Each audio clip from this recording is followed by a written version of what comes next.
All right, let's get started.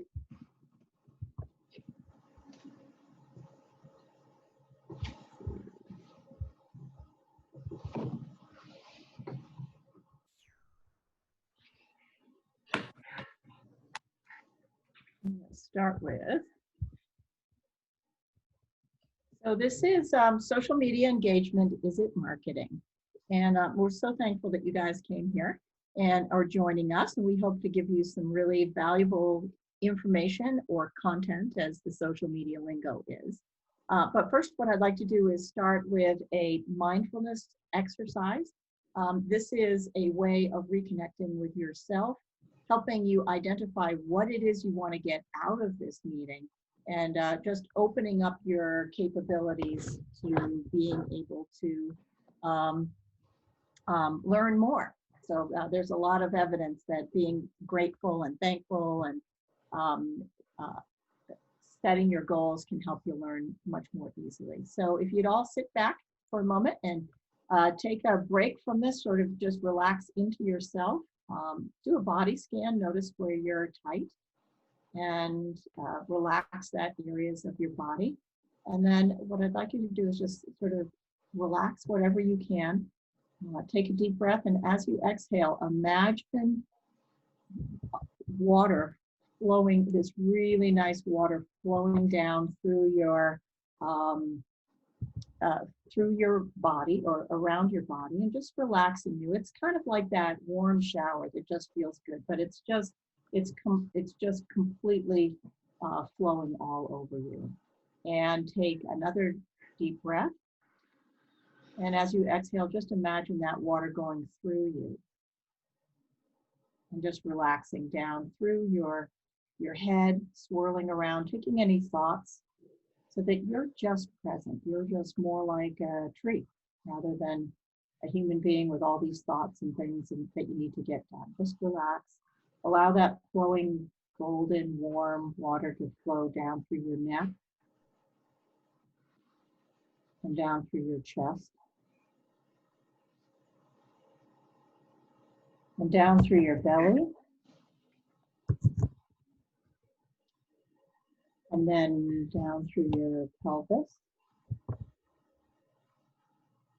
and out through down through your legs and out through the bottoms of your feet. This is called grounding. This is something that as you practice it, you can do it at any moment, and it gives you sort of a little bit of distance from the situation.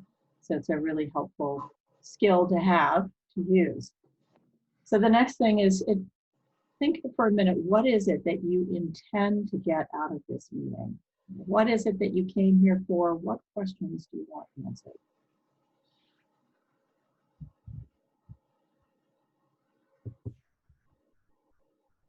And then the last piece is, what are you grateful for? What are 3 things that you're grateful for today?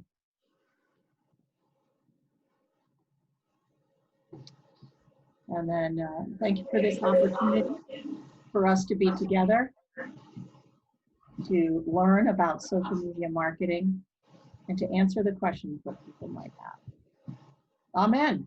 There you go. That's the spirit portion of the holistic coaching, and it's just a way of reconnecting. All right, so we have Britt Pace from The Social Pace, and we have Andy Panera. He is from Above the Clouds, and they're both here to talk a bit about social media marketing. They both do this in different capacities, and what I'm going to do with it, Andy is a part of a nonprofit, and Britt has her own business. So I'm going to give them each an opportunity to give a little overview of what they do. Britt, do you want to go first? Sure. Hi, everyone. My name is Brittany Pace Rayleigh. I'm from Bridgewater, Massachusetts, but I'm currently living in Clarksville.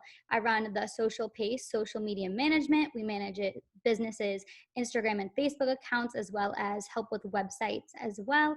And we offer social media coaching packages as well. So if you're looking to learn more about social media or jump on a new platform, I can help you with that. And Andy? Hi, everyone. Mars, thank you for having me. Welcome, everyone. My name is Andy. I have about 7 years of experience doing social media marketing. I've worked for a tech firm. I did PR for an advertising firm for the past almost 5 years now, actually, 4.5 years. I've worked for a nonprofit based out of Norwood, Massachusetts, and they're called Above the Clouds, as Marcy said. And they're essentially, they believe in joy as medicine. And what I mean by that is they bring joy and hope to kids who are seriously ill, disabled, had trauma in their life, and really just make them feel special for a day. We're normally based out of Norman Memorial Airport, but obviously this year because of COVID, we've had to pivot. So what we do now is dream flyovers. And since April, we've actually served over 200 kids. And we have the pilots actually fly over their homes or their neighborhoods. So it's been a really gratifying and interesting 4 years with them, and very different from the other marketing that I've done. So. Wonderful, thank you. All right, so let's just go around for just a second and give us an idea of how each of you are using social media right now, just so we have a sense of where you're all coming from. Steve, you want to go first? Sure. Primarily for business development on LinkedIn, or if I'm putting something up on YouTube, it then gets over to LinkedIn and Twitter and Instagram. But primarily, one of the things I mentioned to Marcy in an email this morning, I find LinkedIn is so cumbersome for the type of work or what I want to promote. And so that's, I'm hoping I get some insights on how to improve access. I tend to find Facebook and Instagram is for more personal use. At least I counsel people on paying for college. And it seems best to keep that type of promotion on LinkedIn, but I'm wide open to anyone's suggestions on other platforms. All right, Diane, do you want to share? Sure. As Britt said, I'm a photographer in Boston, so I use social media to promote myself on, Instagram, Facebook, and I'd like to do it a little bit more on LinkedIn, but haven't gotten quite there yet. All right, Megan? I'm also working in business development. I use social media for personal use, and I use LinkedIn a lot to connect with people through my business. Awesome. Lisa? Oh, you're on mute. So sorry, yeah, I have a retail and wholesale business, and I use social media a lot for marketing right now. So just hope to learn something new and add to what I'm already doing. Wonderful. All right, Martha, do you want to share?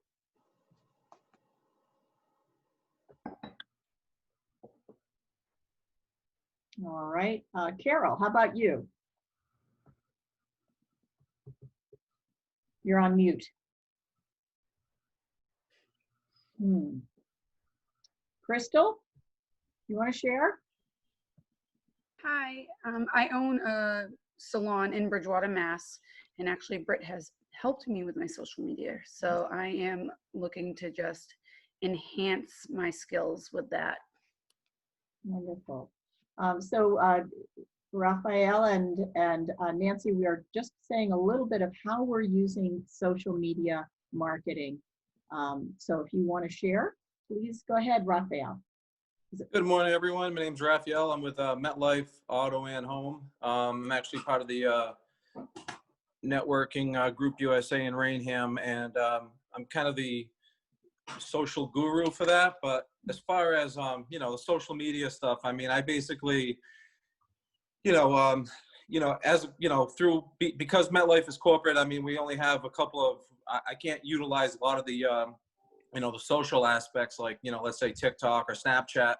However, we are able to do like Instagram, Facebook, LinkedIn, and I've in Google, I mean, I've done ads, I've done boosts, I've done, different types of, reach campaigns and stuff, etc. on Facebook. I've been experimenting with like Google ads, just trying to basically, enhance my social footprint. So I'm always looking for like new tips and, different things to do. So.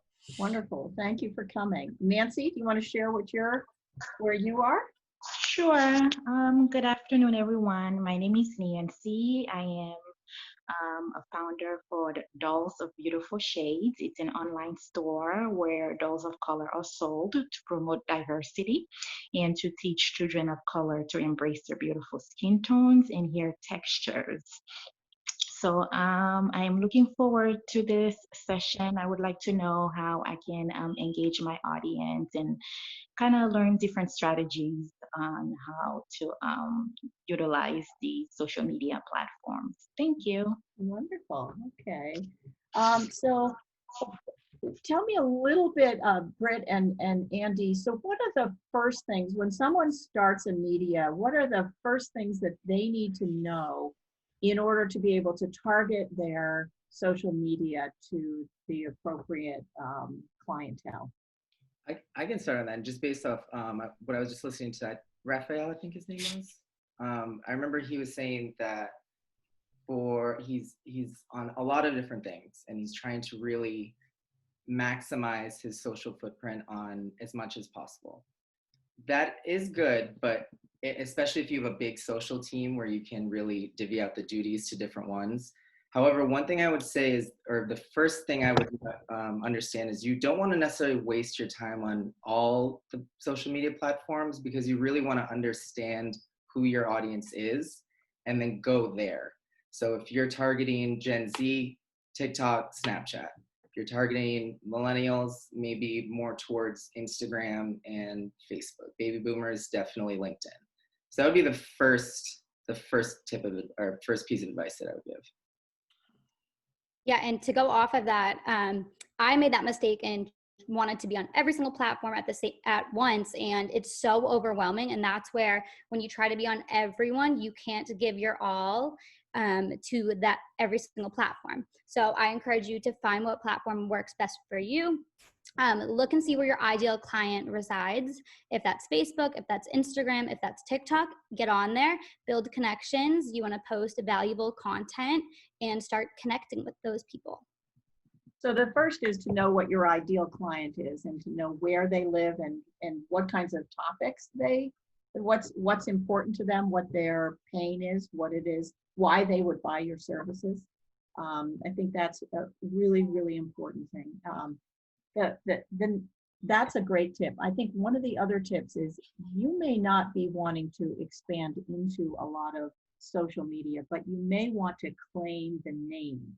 So for instance, for me, we decided that Facebook was going to be the primary focus of my targeted marketing. But I also claimed Gleeworks on Google Business. I think I have it on Twitter. We have it on YouTube. We have it on LinkedIn. So that way you can have that consistent branding amongst all of your social media. So claim your name, identify your target market. After you've identified your target market, then what? What is the next step? And, yeah, so for Above the Clouds, when I started with them, I immediately recognized the only social presence they'd had at the time was a Facebook page. And I immediately recognized that they were a very visual organization. So I felt like, I'm not even really sure what I would call them because since they're a nonprofit, they're not like B2B or B2C, maybe like B2D, business to donor or something. But I immediately recognized that the best way to enhance their reach would be through videos, pictures, to see like the smiling kids' faces, them getting out of the airplane. And, we've actually had moments where they say, this was the best day of my life. Like that kind of stuff is what's going to get people interested in what you're doing. So really finding your niche of what you do. And obviously, if you want to just do LinkedIn, that's more of a B2B. So, it really depends on who you're trying to target. well, it's interesting. So I also work for Above the Clouds, and that's one of the ways that Andy and I met each other. And one of the things that Twitter does or Instagram, is that you get that emotional connection. And that's really important. As you know, people buy on emotion and justify through reason. And so he figured out what would be the best way to talk about or share what Above the Clouds does. So that's one example of how you need to know what your business is and what is the best way to promote it. Brittany, what do you have? Yeah, so going off of that, also research what other people in your industry are doing. So if they're on Instagram and Facebook, search the hashtag in your industry. So for Diane, it would be hashtag Boston photographer, or it doesn't even need to be in Boston. You can look up photographers over in Los Angeles, see what they're doing, see what posts are successful for them. You can get caption ideas, hashtag ideas from other people, and create your strategy around that. Of course, you want to be authentic and switch up the wording and really reflect your brand, but definitely do research and see what other people in your industry are doing and what's working for them. Awesome, a great tip. Questions, anyone? One thing I'd like to point out too that Marcy, you just mentioned a little bit was really humanizing your brand or your business or whatever service you're providing is what's going to get you the most clicks, the most interest, the most just, potentially profit. Because people, like you said, want to connect with people. They don't necessarily want to connect with just an Instagram page or a Twitter page. They want to know really who are the people behind the curtain, so to speak, like the Wizard of Oz again. I agree with that, Andy. And some of the best posts we've done with my clients is I would ask them to post a headshot or a family picture and talk a little bit about them. A lot of the times we forget to do this and how important it is, but people genuinely do want to know you. And that's so hard for a lot of my clients to actually do. But even just give 3 fun facts, talk a little bit about how you started, and show us a little bit of your life. People really want to relate to that. Yeah. I've also noticed that showing your humanity, but it's almost the shortcomings, your shortcomings, like, oh my gosh, it's no longer, you no longer need to produce a very slick ad or content. You want to humanize it. You want them to know that life isn't quite as easy and fun the way it looks on the ads. Your personal story is really important. I've also heard sometimes they suggest have 5 topics that you post on in your personal page. And that's one of the ways that helps people recognize who you are. Definitely. And I'm always about mixing your business profile with your personal profile, because it's a great way to connect both the networks. And if you're looking for content ideas or where to start, a lot of the times I encourage my clients to use their website. So if you frequently ask questions people ask, use information from your website, your about you, your mission statement, or even some testimonials. That makes great captions, and that's a great way to start with your content creation. Mm-hmm. Awesome. Any questions? Any thoughts?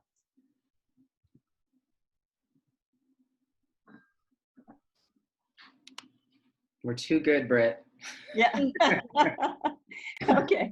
So, what do you recommend, like a social media strategy, like taking time to think through where you want to go, and then the next question after that would be, what do you think is reasonable to spend on social media versus in terms of time and cost? So that's a lot. So. All right. For the first question, I would say for starting your social strategy, you should probably think of 3 things. You want to choose the networks that you want to focus on. You want to choose your audience and what goals you want to have. And then third would probably be finding your voice. I don't, like I was saying earlier before, I don't necessarily think you need to be on every single social media platform. If you have the means to do that, great. But if you're a small business and you're just starting, you probably don't. And so I think just focusing on which one will give you the most return of interest, which to you may be, if you're spending money on ads, maybe engagement. It doesn't necessarily have to be they're purchasing your service. It could just be, you're getting a lot of comments, you're getting a lot of shares, which actually a lot of times is as good as, someone buying your service. So those would be the first three things that I would start at on a very remedial, layman, basic level. That's awesome. Britt, could you talk a little bit about community and the importance of building community? Yeah, so building a community is huge, especially on social media. So a lot of the times you can think of community as Facebook groups. So I know our local Facebook groups is Bridgewater Residents, or there's Boston Businesswoman. There's just so many different types of Facebook groups where you can connect with other professionals or other future clients through those groups. So an example I have would be another one of my photographer clients. She's very successful over in Tennessee. And what she does is she created a VIP Facebook group to offer pre-booking and sales to that VIP group, her reoccurring customers who come to her. So they get the deals before it goes on the social media platforms. So people want to feel wanted. They want to feel included, and creating an exclusive Facebook group within your industry is definitely something I would look into. So you're actually talking about two different types of things: joining communities where you have your potential clients, Exactly. and your target clients, and building a community with your own content. Yes, and where I get majority of my business from is posting in Facebook groups and showing up and engaging in Facebook groups. So you're not necessarily always promoting your content or starting the post. Tell us more about what you'll do with. Yeah, even just networking within that. So even someone asking for a recommendation, I give them my recommendation, even if it has nothing to do with social media or my business. I'm just building connections, building friendships. And then when I do post about me, you know, that person's going to like or comment because they already feel like they know me. Awesome. Questions, anyone? Thoughts? Okay. I think someone, Marcy, had a question about LinkedIn earlier. What? I don't remember. Yes, Steve, tell us your question. I vaguely remember some question about LinkedIn. Actually, I think both Megan and I had questions about LinkedIn, mostly because it's a cumbersome platform in terms of just uploading media, commenting, hashtags, trying to get people engaged, because it is primarily B2B, but I mean, I've probably received 25% of my referrals through LinkedIn. It's also seen as a sort of an established platform rather than, it's not TikTok. So just advice or your familiarity trying to work. I mean, do you agree that LinkedIn's cumbersome? So I like LinkedIn. Oh, sorry. Go ahead. Oh, I like LinkedIn a lot. For one, they have, I think it was like 90 million monthly users or something like that, and they have, or 90 million are senior level executives. So if you really want to reach out to people who are going to be making the decisions, or you don't want to necessarily always start at the bottom. You want to go straight to the top. LinkedIn might be the place to do that. As far as media, one thing that's interesting about LinkedIn, this is also true for Facebook. I don't know what kind of media you're talking about, but if you mean like videos. Video, yeah. Yeah. If you're using links, like say to your YouTube page, the LinkedIn and Facebook algorithms don't highlight those as much as, like, if you're producing the video yourself, I would say just upload that directly as like an MP4 or whatever it is, because it'll get more views. And same as Facebook, and it makes sense because they don't want people leaving their website to go to YouTube. The only downside of that is obviously if you're trying to cross promote your YouTube page, then you can't really be brought there.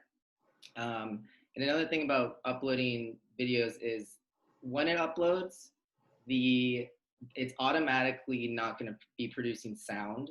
So make sure whatever your caption is something that's going to make people click.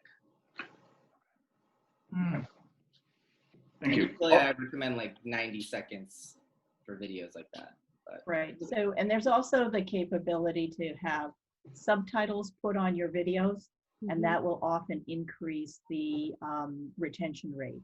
Yeah. I haven't gotten to that point, of putting subtitles on, but I hear that you can do it for fairly reasonable price. And just to add in also, I mean, LinkedIn now offers stories, so you can do that as well. Oh, okay. Yeah, and to go off of LinkedIn, video, since we're talking about video performs very well on Facebook and Instagram as well. So if you can make a video or think of going live and doing a Facebook Live, it's definitely going to be worth it for you. So definitely implement that in your strategy, as well as I would encourage you to look into hiring a branding photographer or getting fresh headshots, because all these social media platforms are very visually oriented. So you want to make sure you have nice, clear pictures. And then on headshots, apparently you need to kind of have a couple of headshots. You don't, the traditional headshot where it's a box and everything like Yep. that, and you're looking just right. Exactly. And the makeup. Yeah, Diane actually, she does headshots in Boston, so that's actually her specialty. So if anyone needs some headshots, girl. So Diane, tell us a little bit about what you suggest for headshots. Well, it depends. There's different looks there. I love doing environmental, like outside, and with COVID, I've been doing a lot of those lately. And there's different backgrounds you can do if you're in a studio, and there's things that you can do post-production to change the background too. But I predominantly use a white background if I'm doing a studio setup. And it depends, like what you're like. Wearing clothes is key, to what for your headshots, because you don't want anything to distract from the face. So, those type of things. Very good. I think it really depends too on what your profession. I remember a couple weeks ago, we had on who was that guy he was all about like street marketing. So all of his pictures, he was in very trendy clothing on like very cool areas of New York and like LA, like to really show that that was like how his sort of, I guess, gimmick or his niche is what separates him from other people. So I would just like suggest what makes you more right. What makes you different, and yeah, dress appropriately. Yeah, that was Francis Miranda, and he is a marketing and branding person. And his thing, what he says is that you want to actually switch up your portrait or your headshot. The mind tends to glaze over some of that stuff if you don't change it on a regular basis. Right. So his thing is to show his website is Unapologetic Dude. And so he's really focusing on making him look like just a normal guy. So yeah, it's really interesting to see the differences. I guess my brand today is like comfy and cozy, but yeah, what's a normal guy look like? Great question.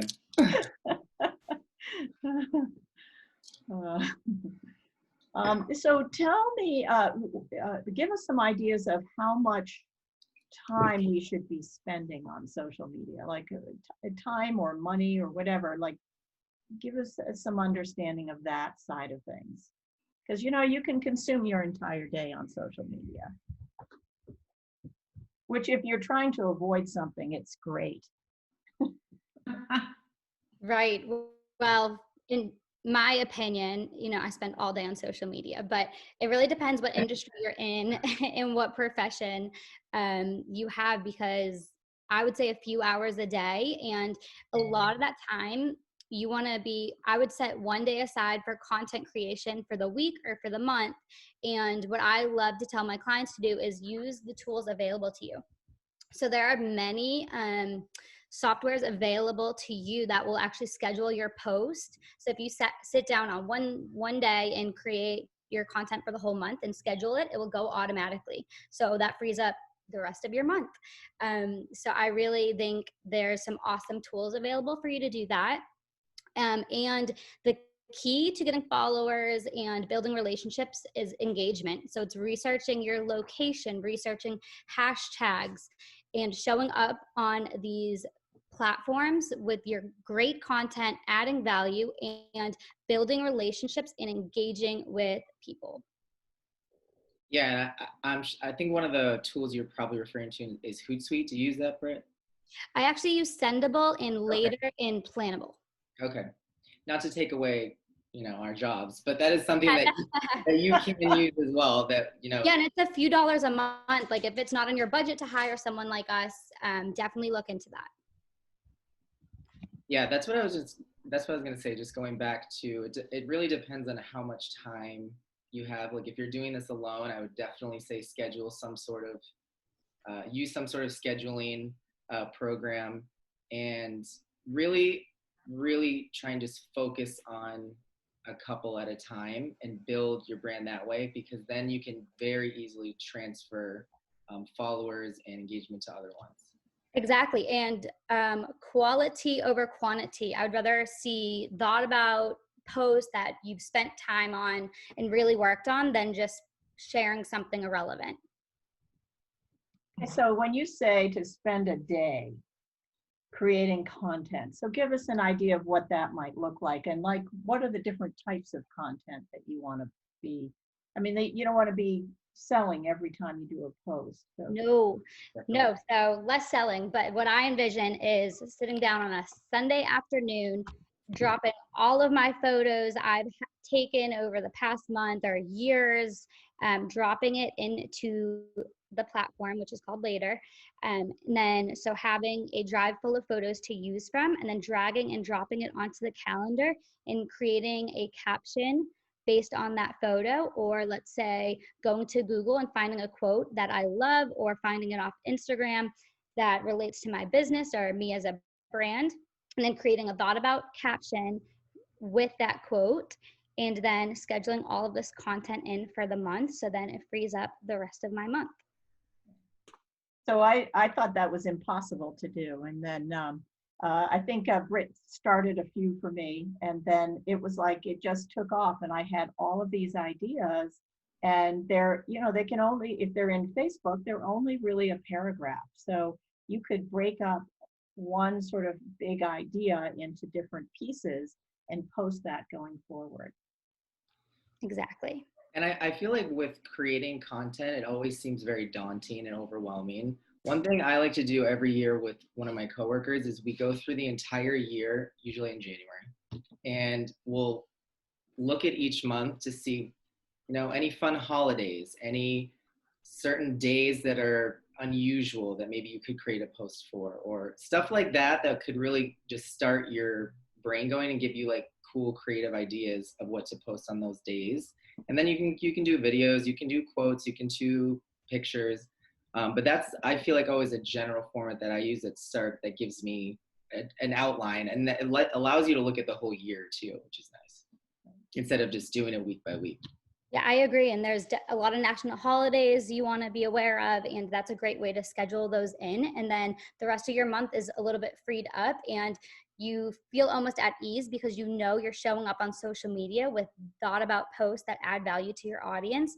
And you can still share post to your story or do a live throughout the week or throughout the month, but you're going to have quality content going out. Exactly. And specify it to what your business is doing. So like for ours, where we obviously use small aircrafts. So on days that was like World Aviation Day or World Children's Awareness Day, that kind of stuff, we would try and plan events on those days to just try to boost it a little bit more and get people more involved and engaged. Because a lot of times those days will have hashtags associated with it, which are like today, for example, is actually Giving Tuesday. And so there's hundreds of thousands of people posting hashtag Giving Tuesday today. So if you have that hashtag and someone's scrolling through that, they might be another brand who wants to work with you. They might be someone who's a donor that wants to give you $50,000. You never know. So being aware of those is always good as well. Yeah.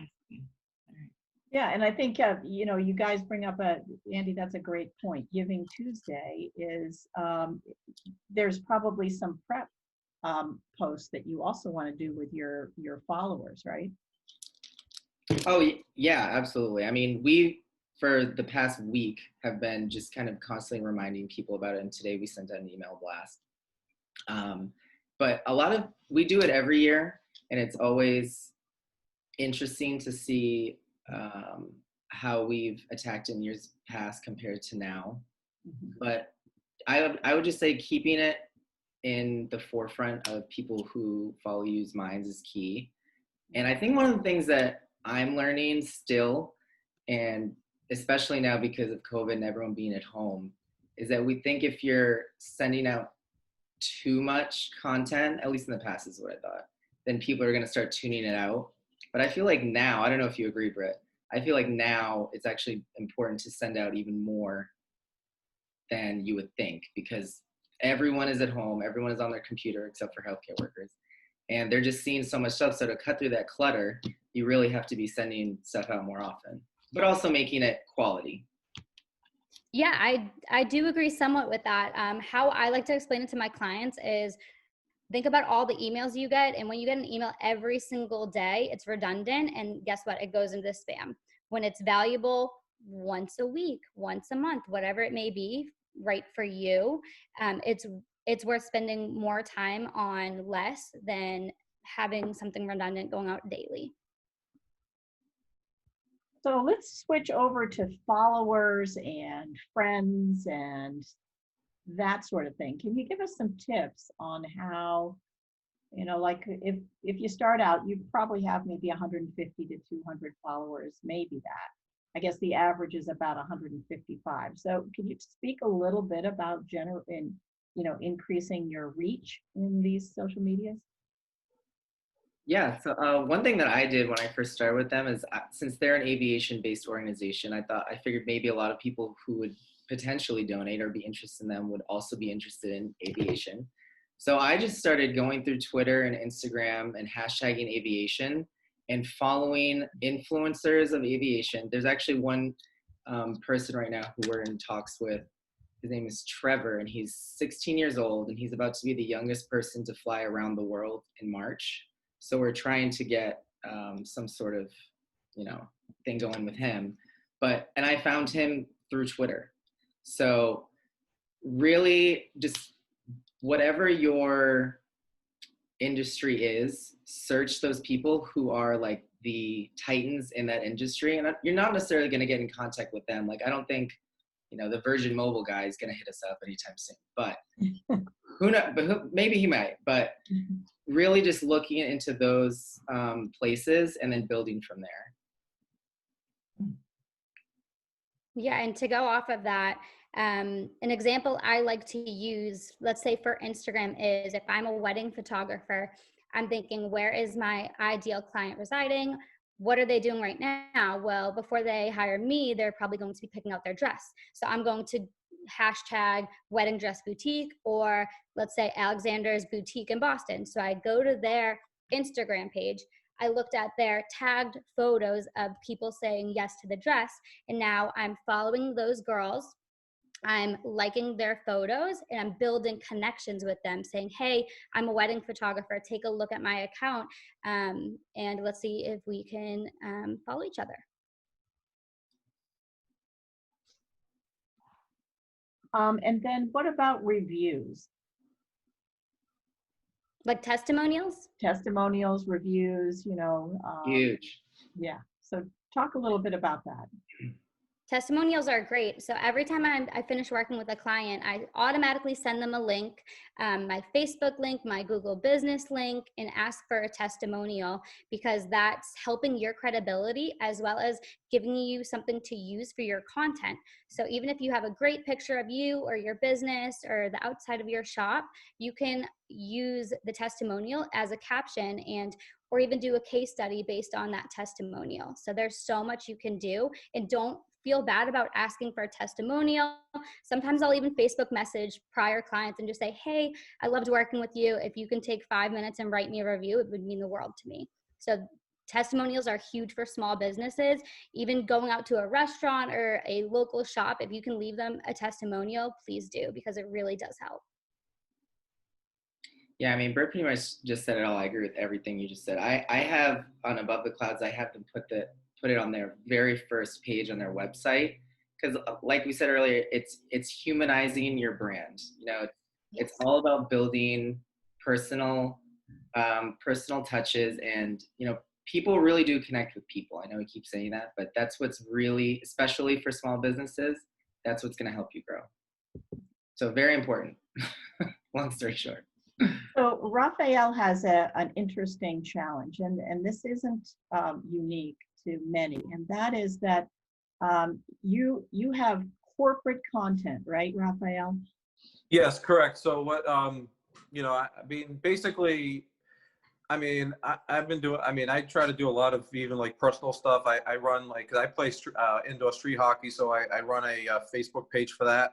I'm doing the networking group USA Rainham stuff, so I kind of do other stuff for that. So I'm kind of one of those people where I've got like, a million interests, and unfortunately I can't really focus on one, but um, but basically on my MetLife Auto and Home stuff, it is corporate content. We use a platform called Hearsay Social, which does all the scheduling for us. They're the ones that kind of create the content, and then basically it gets distributed to the social avenues that that are basically legally corporate approved, which is basically Twitter, LinkedIn, Facebook, and Instagram.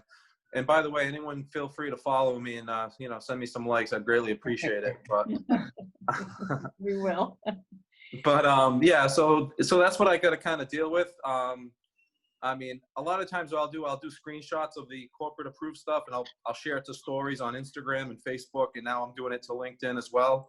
As far as my own personal content, I can, but a lot of it's got to be kind of legally approved, so it can be a little bit challenging because I don't have like that that carte blanche where I can just do whatever I want.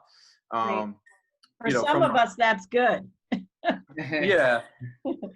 So one thing I've been trying to do is I've been doing like not videos, but like I just got a slideshow app. So what I'll do is I'll take some of the corporate images and I'll put like 3 or 4. Again, try to keep it like 60 seconds, 90 seconds. They mentioning, and then just kind of make like a quick slideshow video and do something like that. So just different ways to kind of think outside the box. And do you do it by starting with a question and then giving some content, or how do you what's your initial sort of, as they say, hook that gets people to want to find out more? See, that's the part I'm struggling with, I think. Like I got good ideas, I just got to figure out how to kind of use them. So I mean right now I'm just kind of posting stuff. Another thing I'll do too is I signed up for a lot of group pages. So what I'll do is I kind of just do it more passively aggressively, where where I'll just like share content about like because let's say for example like there was a happy that we had a Thanksgiving content post for MetLife. So what I did is I basically shared it to all my Facebook groups, kind of like spamming to an extent, but a lot of it has like recipe tips, or there's like house tips. So that's the kind of stuff, not really trying to be like, hey, buy insurance, but more like just passively aggressively just posting on those groups, those types of things. But Andy and Britt, do you have any suggestions for him? Yeah. Do. Oh, go ahead, Britt. Okay. So my question for you is, who's your ideal client? Is it someone buying a home, or is it a kid in high school getting a car for the first time? Like, who are we going for here? Well, which is actually funny, Britt, because you were mentioning like, like I've been taking kind of notes. So like, how you mentioned like the whole wedding photography, yes to the dress thing, where one thing I'm going to start doing now, I think after hearing that, is maybe reaching out to people that are buying, because you always see like the realtors and stuff like, oh, so-and-so just bought a new home. They take the pictures, etc. Where I might just start commenting, hey, congratulations on the new, on your new home. Congratulations on your new car. And then maybe, throwing like, my info on there, that type of thing. But to answer your question, I mean, my ideal client is anybody that has a car and a house, or that or rents or has a condo. So it's pretty much everybody. Yeah, well, that's great. And have you ever thought about cross collaborating with a realtor and doing, let's say, a Facebook Live and addressing some of the questions or going through the process? The only thing with that, again, being that it's kind of corporate, there's legal challenges with that. I'd have to, if I was to sit down with someone like that, I'd have to probably run it by my, our compliance. Okay, yeah, because I think that would definitely be beneficial and providing value as, I know I've seen one of your posts saying, send me your current quote and let me see if I can beat it. I think that's great.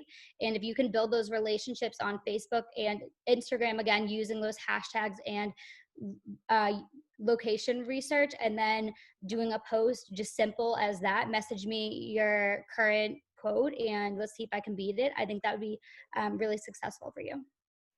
And I think Yeah. that- So, Go no, I ahead. was just gonna say that, like, my thing too is that, since kind of COVID, I mean, the dynamics of things that I was able to do kind of changed. So now I'm kind of concentrating more on like the social aspect of it, so. Awesome. Very good. Yeah, I think Instagram and Facebook would work really well for you. And again, with that Instagram engagement, looking up those hashtags, and you don't even have to sell. Don't even say, hey, visit my website, do all this. Just hey, congratulations. And then naturally they're going to get that notification. Look on your Instagram account. And then if you have a post there just saying, hey, message me if you're interested, I think that would be great for you. One So- thing I would add too, Raph, is I don't know what your budget necessarily is, but if you do have budget for maybe Facebook ads, that could be something that also brings you a lot of value, because Facebook really now is a lot of you pay to play. I mean, Yeah. so it really, and you can break it down into so many demographics now. I don't know if you've ever done a Facebook ad. You can do it by state, you can do it by gender, you can do it by age. So I think that's something that could also really help you out. And you don't necessarily need to break the bank to have an effective ad. I know I've talked with Marcy a little bit about this, and I've talked with Above the Clouds about this. You can have an effective ad that runs for $20. It just depends, as long as who you're targeting is very specific. And from what you were saying, it is pretty specific. Yes. So Andy, like, just to kind of follow up on that, like, so again, back in March when everything kind of got shut down, what I started doing is I started dabbling in like the Facebook ad. So I not an expert at it, but I kind of know a little bit. So what I was doing was basically, I did like a lead I've done like a little bit of everything. I've done like pay for clicks. I did lead generation ones. I did, then I even had Facebook people calling me and I talked to them. They're like, oh, you should do a reach campaign. But one thing, so I've spent quite a little bit of money doing these ads or boosts. But one thing I, haven't figured out is, how to generate business from it, like the ROI of it, Right. versus just putting it out there. And I did, you can search by location, within a radius.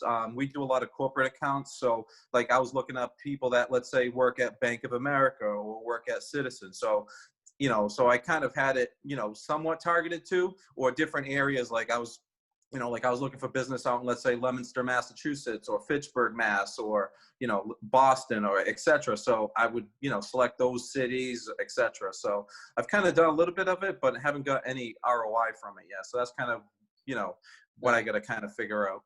Yeah, you always want to analyze if it's working or if it's not. And if it's not working, stop doing it. You don't necessarily need to be doing it because other people are doing it.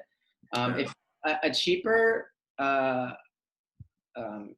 idea I've given to some clients before is, if you have coworkers who may be willing to post content that you want to promote through the business, then they have other networks of people that you might not even be aware of, and you can get them by maybe incentivizing your coworkers to do it. I don't know how you want to incentivize them, but that could also be a way where you don't necessarily need to spend money, but you can do something there with that.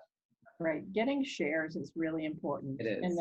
And part of that is, what is it that gets people to share something? Either of you sort of thought through what that might be? Yeah, a lot of the times that shareable content is relatable, whether that's funny, a meme, a motivational quote, something that's worth sharing that people can relate with. So it's not going to be an insurance quote post, you know what I mean? It's going to be shareable. A lot of the time it is a funny meme or an inspirational quote, something other people can relate with. And people love contests. Like, I mean, I'm sure everyone remembers the ice bucket challenge, or challenges. That's what I mean, not Yeah. Oh my God, I'm old. But stuff where they can send to someone else to do that is typically funny, relatable, will really give. And it's not always an easy thing to think of. I remember for a long time I didn't even know what that had to do with ALS. But when I found out, I was like, wow, this is really cool. And that took off. So stuff like that is very relatable, funny. will definitely get the most engagement. And it sounds like the people, the people that people are sharing it to can do it, like the ice bucket challenge. It's like, oh, I could do that. Right. But And there's doesn't sound like a sell, because Yeah. people will then go and look at the ALS, they'll look at their website and probably donate afterwards. But if in the post itself, it's like, please donate to us, people might not be as interested to get involved. So Yeah, and it's really an art to that. Yeah, another thought is for you is I know you're probably limited, because corporate reasons and stuff, but keeping it simple and having a nice visual. And then I looked at your Facebook post, and one thing I would do, it says, let's review your policy, call or text me. Here's my number. I would have the link for you to review the policy. You want to make it so easy for your audience to just click, get it done. They don't want to dial a number. It's ridiculous. Keep it very easy. And this is for everyone. Have the link readily available, have your handles nice and tight, and make it easy for your audience because they don't want to do a lot of work. Right. Which makes sense if you think everyone is doing this. So you have like half a second to catch their, yeah. So give them a button. Don't make them call. Exactly. Don't make them work. Right. All right. Any questions? We're going to start wrapping it up. Any other questions, thoughts? How do you make that button in Instagram? You can link anything in Instagram unless you put it in your bio. Yep, great question. So I would create a link tree. So a link tree is a website you can use, and it creates a custom URL for you with multiple different links. So you can have a link to your blog, your products, your shop, everything all in one. And that's going to be your link in your bio, and then they can click on it from there. But no, you cannot put it in your caption because it will not link through. Yeah, that is really annoying. Unless I think if you have like over 10,000 followers, you can do it, right? So many of you have over 10,000 followers, you can do it. Otherwise, do what Britt said. Where do you create the link tree? Is it on Instagram or? You can just go to Google and type in Linktree and it'll pop up, and then you'll create it. Oh, okay. Yep, nice and easy. And about Facebook, I have a short question. I noticed depending on what you posting, Facebook start filtering everything. They might hide your posts, they might hide your live video, stuff like that. They can put you in Facebook jail. So do we know like what are they looking for? Like what is like is a red flag to them? Andy, you want to answer this one? They are cracking down. Yeah. So from what I know, but I think a lot of what they've been cracking down on recently, and correct me if I'm wrong, is misinformation. I know that's a big one right now that they're policing. As far, other than that, I know that they do have certain regulations that you do have to go by. I'm not completely sure what they are because I've actually never been put in Facebook jail, as you would call it. So I don't know if you have any more information about this, Britt, but. Yeah, and even if you use someone's music and you don't credit them, they'll flag your video. It's a pain. So you really just have to watch what you're posting. And I know there was like some demographic issues with under 18 and all of that. So it really just depends on your content. But are you struggling with that? Have your posts been flagged yet? Well, I heard from other people that they would put them in jail, which means it depends what kind of jail you add, but you can't use your Facebook Messenger for weeks. So if your customers message you, you can see the messages, but you can't reply, and they don't know about that. They thinking you don't reply. Then another thing, I think somebody got jailed for sharing too much. So they've been sharing their video to too many like groups or pages, I don't know. So they got jailed. Yeah, like I think you're going to be okay. Just don't overly share. You don't need to share a post to 200 different Facebook groups. That's just not necessary. And I know a friend who got flagged for you calling someone stupid or something like that. So just don't do any of that stuff and you should be okay. So I really wouldn't worry about that. Just post quality content add value, answer your audience's questions, use your website if you have a website, and you'll do well. And I Brittany, know, oh, go ahead. Sorry. I was going to say, Brittany, real quick. I know, I don't necessarily do this, but like, I know you mentioned music, right? I've seen stuff where people post, I don't own the rights to this music. Does that really work, or is that a Facebook trigger? I think they do it to just cover themselves. So just in case they don't want to be warned, but they put that just to cover their account. But I haven't really had any issues with it for me or my clients quite yet. And I was just going to say, I know for some Facebook groups, they do not want you soliciting your services in their group. So that could be the reason why some people were getting flagged. So just make sure wherever you're posting is. Right. And to piggyback off of that Facebook group, so when you first join a Facebook group, a lot of the times Facebook groups do not want you selling in the group. However, I encourage my clients when they first join a group just to introduce themselves, add a picture of them, a headshot, and a picture related to their business, just saying, hi, my name is Brittany. Thank you for welcoming me to the group. I can't wait to connect with all of you. I'm going to tag my business page. I'm going to give a little bit of information about me and how I relate to that group, and add a few pictures. So I'm inadvertently selling myself. All right, well, we've got to wrap it up, but what I wanted to do is give you an idea of some of the things that are coming up through Gleeworks. And let's see. So we have upcoming events. So next week, we're going to have Party Like It's 2025. This is, you're going to come as if you've accomplished all of your major goals in that 5 years, and you're going to act and talk as if that has happened. So we're doing some role playing here. So you may want to come with the book that you wrote, or the award that you won, or all the income, money that you made, and all those sorts of things. So that should be a lot of fun. It's also very helpful when you think about building your business to do that. The next is on December 10th. That is the Holiday Resilience Kit. I'm doing that at the Easton Public Library. You have to go to that library to find the link there. So there's that. I'm also doing a Holiday Resilience Kit on November 14th and 21st. That should be fun. We talk about how to do mindfulness practice, how to live in the gift, and how to create healing traditions, family traditions. And then in January, we're going to do strategic planning. So if you're thinking about wanting to assess how your company went and what you accomplished the past year, and then look forward to what goals you're going to set for this year, that's a great opportunity.